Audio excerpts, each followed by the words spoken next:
Hello बच्चों, welcome to बिंदास study. तो बच्चों, आज के क्लास में हम लोग पढ़ेंगे क्लास 6 का चैप्टर नंबर 2 राजनीतिक शास्त्र यानी पॉलिटिकल साइंस। तो पॉलिटिकल साइंस में हम लोग चैप्टर नंबर 2 पढ़ रहे हैं, ग्रामीण जीवन यापन के स्वरूप। तो स्टार्ट करते हैं। आपके घर में उपयोग होने वाले खाद्य सामग्री किन माध्यमों से प्राप्त होती है? खाली स्थानों में हाँ या ना में भरें। तो ये कुछ खाली स्थान दिया हुआ है। तो किन किन खादों में, किन किन सामानों में खाद्य सामग्री का मतलब प्राप्त होता है, तो उसके बारे में हम लोग को बताना है, हाँ या ना में बताना है। कहाँ से लेते हैं और कैसे होता है उनके बारे में। जैसे गेहूँ, तो गेहूँ कहाँ से? तो खेत से, गेहूँ खेत से होता है। तो हाँ, यहाँ में ना, हाँ ना ऐसी जवाब देना है। तो इसको अपने बुक में भर लीजिएगा। स्टार्टिंग करते हैं हम लोग। आपने समाज के मौजूद अनेक तरह की विविधताओं के विषय में जाना। भारत गांव का देश है। यहाँ लगभग 6 लाख से भी अधिक गांव हैं। आप यदि अपने आस पड़ोस के मौजूद अनेक तरह की क्रियाओं एवं विशेषताओं पर नज़र डालें तो पाएंगे कि लोगों के जीवन यापन संबंधित कार्यों में भिन्नता पाई जाती है। हर जगह के अलग अलग जीवन यापन है। हर गांव में अलग अलग चीज़ होते हैं। ऐसे नहीं, खेती करने का तरीका अलग होता है, लेकिन हाँ, कुछ सामग्रियाँ अलग अलग लोग डालते हैं, कुछ अलग करने ये कंपनी का डालते हैं, कुछ अलग ऐसा है। तो इस तरह से बोल रहा है। इन पाठ में हम देखेंगे कि लोगों के पास जीवन यापन के समान अवसर है या नहीं, मतलब हाँ या ना है या नहीं। साथ ही ये भी जानेंगे कि ग्रामीण जीवन जीने की स्थितियां एक दूसरे से कितनी मिलती हैं या अलग हैं, और उन्हें किन किन समस्याओं का सामना करना पड़ता है। बिहार के बक्सर जिले में राजपुर गांव है। बिहार के बक्सर जिले में राजपुर गांव है। गांव की मुख्य गली तथा सड़क बाजार की तरह दिखता है। वहां पर आपको तरह तरह की छोटी छोटी दुकानों दिखेंगी। चाय नाश्ता की दुकान के बगल में लोहार का परिवार रहता है। वह अपने घर में ही लोहे की चीज़ें बनाने का काम करता है। उसके पास ही साइकिल मरम्मत की दुकान है। गांव में कुछ परिवार कपड़ा धोकर अपनी जीवन आजीविका चलाते हैं। यहाँ मुख्य रूप से गेहूं, चना, अरहर, मसूर की खेती होती है। ज़्यादातर परिवार खेती से अपनी आजीविका चलाते हैं। इसके अतिरिक्त यहाँ पर आम और अन्य मौसमी फलों के बगीचे भी हैं। जीवन यापन के लिए लोग बागवानी करते हैं तथा प्राप्त फलों को मजदूर बाजार में बेचकर कुछ अन्य आय प्राप्त करते हैं। आजीविका के लिए यहाँ के लोग मछली पालन, मुर्गी पालन, मधुमक्खी पालन और बकरी व सूअर भी पालते हैं। दूध उत्पादन के लिए पशुओं को भी पालते हैं। तो बिल्कुल यहाँ के लोग जो होते हैं, मतलब बिहार के में यहाँ के लोग जो होता है, मछली का भी पालन करते हैं, मुर्गी का भी पालन करते हैं। हाँ, कुछ लोग सूअर का भी पालन करते हैं और बकरी का भी करते हैं, ताकि उनसे दूध हो। फिर दूध ज़्यादा बकरी के लिए नहीं, कुछ जैसे कि उसका बच्चा को बेचने के लिए, जैसे कि बकरी का होता है ना खस्सी वगैरह, इसको बेचने के लिए, मधुमक्खी का उसका मध निकालने के लिए, मुर्गी का तो मुर्गा वगैरह सब बेचने के लिए, मछली को बेचने के लिए। तो इसके लिए लोग इस चीज़ को पालते हैं, ताकि इनसे पैसा जो है, इससे जो आया है, इसके ये से हम उन लोग का घर अच्छा तरह से चल ले, इसके वजह से इन लोग ऐसा पालन वगैरह करते हैं, मछली पालते हैं। बाज़ार में जैसे कि आम है, तो आम के एक बगीचा है, तो बगीचा में आम को ये करते हैं, लगाते हैं, उसको उस पर ये करते हैं। फिर जब आम तैयार हो जाता है तो मार्केट में जाकर उसको बेच देते हैं। फिर जो उनसे पैसा आता है तो अपने घर में यूज करते हैं, घर के सामानों के लिए यूज करते हैं। नीचे दिए गए खाली स्थानों में अपने क्षेत्र के अनुसार आजीविका संबंधित किए जाने वाले कार्य की सूची तैयार करें। तो यहाँ पर दिया है कि कृषि कार्य के अंतर्गत क्या क्या आता है। तो गेहूँ, चना, अरहर, मसूर, धान, यहाँ पे आता है तोरी, यहाँ पे आता है, बिहार में इसको एक साग बोला जाता है, तो ऐसा कुछ साग उसका शायद खेसारी का साग या फिर मटर, तो ये सब चीज़ें आती हैं। हाँ, खेसारी का साग एक होता है, मतलब जो बिहार के औरंगाबाद जिला में होता है तो उसको खेसारी का साग बोलते हैं। मटर, तो ये सब चीज़ पाई जाती हैं। बागवानी में मछली पालन, मुर्गी पालन, सुअर पालन, यहाँ पर यहाँ पर बकरी पालन और एक अन्य कार्य में शिक्षक, डॉक्टर, दुकानदार, ज़मींदार जो होते हैं वो लोग, और ये जो नहीं चावल वगैरह मतलब लेते हैं, गुप्ता वैसा कुछ रहते हैं वो, तो वो सब यहाँ इसमें होंगे। तो आप अपने अनुसार के अपने सोच के अनुसार आपके यहाँ क्या क्या होता है, क्या क्या नहीं, तो उसके अनुसार इस सूची में अपने बुक में भर लीजिएगा। खेती किसान और मजदूर। ललन एक मध्यम किसान था। ललन नाम का एक नाम आदमी था जो किसान था, वो मध्य वर्ग का था, मतलब मध्य वर्ग में रहता था। एक दिन हम सुकुलपुरा गांव गए। राजपुर की तरह सुकुलपुरा भी मैदानी गांव है, लेकिन यहाँ के लोगों में अधिकतर नहरों से सिंचाई होती है। जब सुकुलपुरा पहुँचे तो गेहूं की कटाई का मौसम शुरू हो चुका था। हमें देखते ही ललन प्रसन्न होकर बोला, आओ पानी पियो। काफ़ी दिन बाद इधर आना हुआ। ललन से हमारी अच्छी पहचान थी। हम उसके खेती की ओर चले दिए। इस चैप्टर में इसी के बारे में पढ़ना है, यही सब के बारे में कि कौन से देश में क्या हो, मतलब देश में नहीं, बिहार के कौन से देश गांव में क्या होता है, मतलब गांव के बारे में दिया गया है कि गांव में मतलब नॉर्मल गांव में क्यों क्या क्या क्या खेती होती है, कैसे लोग धान उगाते हैं, कैसे गेहूँ ये फसल करते हैं, तो उनके बारे में एक कहानी के थॉट पे इसको बनाया गया है। तो आप बस समझिएगा कि क्या क्या हम पढ़ रहे हैं। आप अच्छा से सुनेंगे तो ही समझ में आ जाएगा कि हाँ इस चैप्टर में क्या क्या है।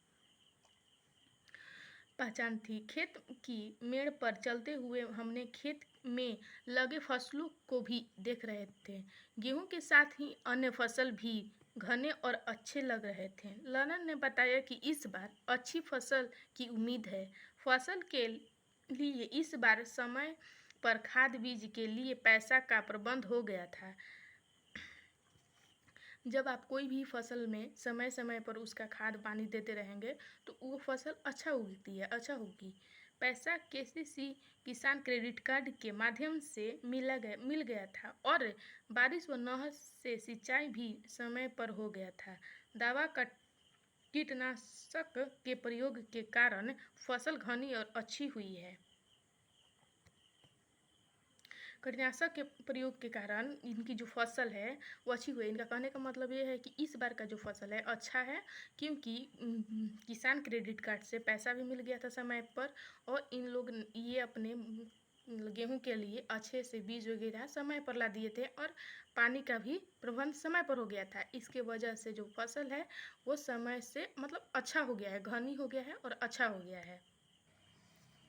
ललन के पास से 5 एकड़ मतलब 8 बीघा, 5 एकड़ का मतलब होता है 8 बीघा जमीन है। वह साल में 2 फसलों का उपजाता है, जैसे चावल और गेहूँ। बरसात के समय धान एवं ठंडे में गेहूँ, चने के दलहन फसल उपजाता है। सिंचाई और रासायनिक खाद के उपज काफ़ी बढ़ गई है। ललन, उसकी पत्नी और 3 बच्चे खेत पर काम कर रहे थे। उनके अलावा कुछ मजदूर भी थे। ललन पानी पिलाने के बाद पूछा, कहिए आज कैसे आना हुआ? हमने कहा, हम वैसे तो मिलने आए थे, आपका काम कैसा चल रहा है? ललन बोला, अभी तो कटाई ही पूरी नहीं हुई है। कटनी के बाद थ्रेशर मशीन से किराए पर दमनी करानी पड़ेगी। पहले बुआई होने के बाद उसको फिर कटाई होता है। तो कटाई के लिए कुछ लोग अपने हाथ से काटते हैं, कुछ थ्रेशर जो मशीन एक होता है उससे काटते हैं, और उसको किराए के मतलब जैसे कि गाड़ी से दवनी का मतलब यहाँ पर हो गया जोताई। जैसे कि होता है ना किसी चीज़ के लिए आप ये कर रहे हैं, काटने के बाद उसको मतलब उससे निकालना है तो क्या करेंगे, तो जोताई होता है। तो जोताई के लिए कोई लोग ट्रैक्टर का यूज करते हैं, या फिर गेहूँ में थ्रेशर का यूज होता है और धान में ट्रैक्टर का यूज होता है। मजदूरों की कमी के कारण काम समय पर नहीं हो रहा है। और बेचने भी तुरंत जाना है। बुआई निराई गुड़ाई के समय ललन जैसे माध्यम किसानों को मजदूरों की ज़रूरत नहीं पड़ती है, परंतु कटाई के समय वह कुछ मजदूरों की मदद लेता है। कटाई के समय मजदूर भी बढ़ जाती हैं, जिससे उसके जैसे किसान को ज़रूरत से कम आदमी से काम चलाना पड़ता है। खेती के साथ वह मुर्गी फार्म भी चलाता है। जो वो था ललन जो है वो खेती भी करता है, उसके साथ मुर्गी फार्म भी है। जैसे कि बोला था कि कोई मुर्गी पालन करता है तो मुर्गी पालन को ही मुर्गी फार्म बोलते हैं। तो मुर्गी फार्म भी है, चलाता है, जिससे होने वाली अन्य से दैनिक खर्चों को पूरा करने का प्रयास करता है। जैसे कि ये एक्स्ट्रा में हो गया, जैसे कि उनका एक खेती है, खेती के बाद एक और इनका बिजनेस, छोटा मोटा बिजनेस ही कर सकते हैं इसको, है तो उससे इनका जो घरेलू खर्चा है उससे निकल सकता है। क्योंकि मुर्गी फार्म है तो मुर्गा बच्चा है, मुर्गी बच्चा देगा तो उसको बेचेंगे तो उससे पैसा मिलेगा, तो उससे इनके ज़रूरत के जो घर के सामान है, घरेलू खर्चा है वो ठीक हो जाएगी, चल जाएगी। ललन को बैंक का कर्ज चुकाने के लिए फसल जल्दी बेचनी है, क्योंकि कर्ज नहीं लौटाने पर पुनः कर्ज मिलने से परेशानी होगी। ललन जैसे लोगों को थोड़ी सी ज़मीन होती है, इसमें उनके परिवार का गुजारा होता जाता है। उन्हें किसी के यहाँ मजदूरी नहीं करनी पड़ता है, परंतु उनके पास इतने पैसे भी नहीं होते कि खाद बीज कीटनाशक आदि समय पर खरीद सकें।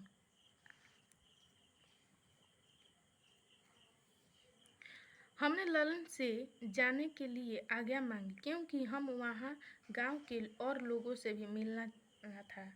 मतलब इनको जो था ललन से जाने की आज्ञा मांगी, क्योंकि इनको और जगह जाना था, कि और जगह पर, जैसे कि एक ही गांव में एक ही किसान नहीं है, बहुत सारे हैं, तो उनका अपने खेत के लिए, अपने किसानी में क्या उतार चढ़ाव हो रहा है, क्या परेशानियां हो रही है, उनके बारे में ये जानना चाहते थे। ये कहानी पढ़ के ही हुआ कि ये जो लाइनिंग है, इसे पढ़ के समझ में आ रहा है कि ये मतलब जानने के लिए सोच रहे थे, कि जैसे उतावला थे कि और जगह पर कैसे कैसे लोग किसान कर रहे हैं, उनके लाइफ में कैसा कैसा प्रॉब्लम हो रहा है। तो मतलब अलग अलग, ऐसा तो नहीं है ना कि ललन है तो वो उनके पास 5 एकड़ बीघा है, 5 एकड़ ज़मीन था, तो सबके पास 5 ही हो, किसी के पास कम होगा तो उससे ये जो पैसा आएगा वो कम ही आएगा, तो उनका प्रॉब्लम थोड़ा ज़्यादा बढ़ रही होगी, उनके घर की दिक्कतें होंगी। तो उस चीज़ में कि इस देश में, इस दुनिया में जो गांव वाले एरिया है उसमें अलग अलग तरह के लोग रहते हैं, अलग अलग उनका खेती करने का तरीका रहता है, और अलग खेत भी रहता है। जैसे ऐसा नहीं है कि 1 बीघा के खेत है तो पूरा गांव का 1 ही बीघा होगा, किसी का बेसी होगा, किसी का कम होगा। तो जिसका कम है तो उसका थोड़ा होगा ना, कि जैसे कि उनका कम में ही चलाना पड़ता होगा तो उससे थोड़ा प्रॉब्लम हो रही होगी, और जिसका बेसी है तो वो तो ठीक है, नॉर्मल चल रहा है। जिसका मीडियम है तो उसका भी ठीक है, चल जाएगा, लेकिन जिसका कम है तो उसको थोड़ा दिक्कत होगा। तो ये कुछ प्रश्न दिए हुए हैं।